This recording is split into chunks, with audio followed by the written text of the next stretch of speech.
کتاب مقدس میں سے اعمال کے 25ویں باب کی تلاوت۔ پس فیستوس صوبے میں داخل ہو کر 3 روز کے بعد کیسریا سے یروشلم کو گیا، اور سردار کاہنوں اور یہودیوں کے رئیسوں نے اس کے ہاں پولس کے خلاف فریاد کی اور اس کی مخالفت میں یہ رعایت چاہی کہ وہ اسے یروشلم میں بلا بھیجے، اور گھات میں تھے کہ اسے راہ میں مار ڈالیں۔ مگر فیستوس نے جواب دیا کہ پولس تو کیسریا میں قید ہے اور میں آپ جلد وہاں جاؤں گا، پس تم میں سے جو اختیار والے ہیں وہ ساتھ چلیں، اور اگر اس شخص میں کچھ بیجا بات ہو تو اس کی فریاد کریں۔ وہ ان میں 8-10 دن رہ کر کیسریا کو گیا اور دوسرے دن تخت عدالت پر بیٹھ کر پولس کے لانے کا حکم دیا۔ جب وہ حاضر ہوا تو جو یہودی یروشلم سے آئے تھے وہ اس کے آس پاس کھڑے ہو کر اس پر بہتیرے سخت الزام لگانے لگے، مگر ان کو ثابت نہ کر سکے۔ لیکن پولس نے یہ عذر کیا کہ میں نے نہ تو کچھ یہودیوں کی شریعت کا گناہ کیا ہے، نہ ہیکل کا، نہ کیسر کا۔ مگر فیستوس نے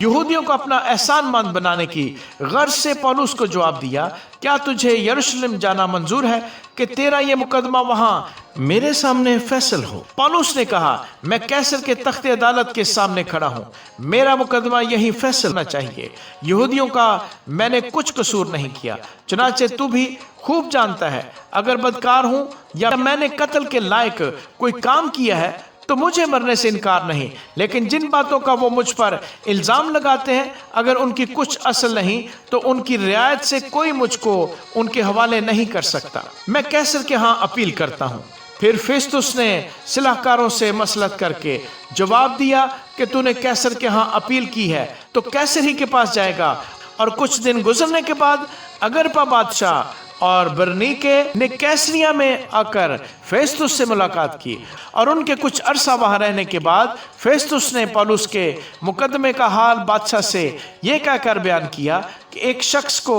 فیلکس قید میں چھوڑ گیا ہے۔ جب میں یروشلم میں تھا تو سردار کاہنوں اور یہودیوں کے بزرگوں نے اس کے خلاف فریاد کی اور سزا کے حکم کی درخواست کی۔ ان کو میں نے جواب دیا کہ رومیوں کا یہ دستور نہیں کہ کسی آدمی کو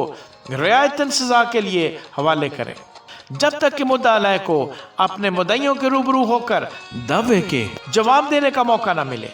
پس جب وہ یہاں جمع ہوئے تو میں نے کچھ دیر نہ کی بلکہ دوسرے ہی دن تخت عدالت پر بیٹھ کر اس آدمی کو لانے کا حکم دیا۔ مگر جب اس کے مدعی کھڑے ہوئے تو جن برائیوں کو مجھے گمان تھا ان میں سے انہوں نے کسی کا الزام اس پر نہ لگایا، بلکہ اپنے دین اور کسی شخص یسوع کی بابت اس سے بحث کرتے تھے جو مر گیا تھا، اور پولس اس کو زندہ بتاتا ہے۔ چونکہ میں ان باتوں کی تحقیقات کی بابت الجھن میں تھا، اس لیے اس سے پوچھا، کیا تو یروشلم میں جانے کو راضی ہے کہ وہاں ان باتوں کا فیصلہ ہو؟ مگر جب پولس نے اپیل کی کہ میرا مقدمہ شہنشاہ کی عدالت میں فیصل ہو تو میں نے حکم دیا کہ جب تک اسے کیسر کے پاس نہ بھیجوں وہ قید رہے۔ اگرپا نے فیلکس سے کہا، میں بھی اس آدمی کی سننا چاہتا ہوں۔ اس نے کہا کہ تو کل سن لے گا۔ پس دوسرے دن جب اگرپا اور برنیکے بڑی شان و شوکت سے پلٹن کے سرداروں اور شہر کے رئیسوں کے ساتھ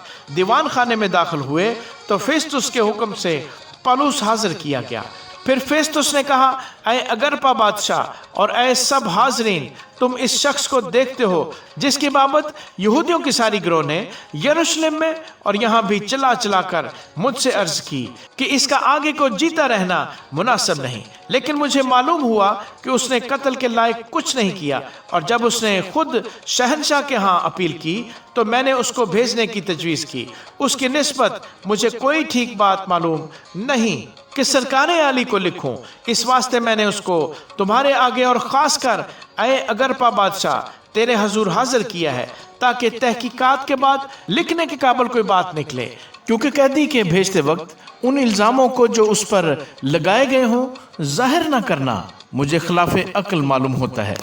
آمین۔